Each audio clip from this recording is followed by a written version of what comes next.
புதுச்சேரி அரியூரில் மணக்குள விநாயகர் பொறியியல் கல்லூரி பேருந்தில் பின்பக்க படிக்கட்டில் நின்று பயணித்த முதலாம் ஆண்டு மாணவர் சாலையில் விழுந்ததில் இடது பக்கமாக வந்த அதே கல்லூரியின் மற்றொரு பேருந்தின் டயரில் சிக்கி உயிரிழந்தார்.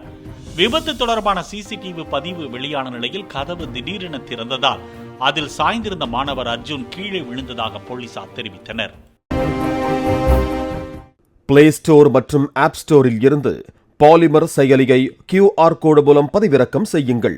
செய்திகளை உடனுக்குடன் பெறுங்கள்.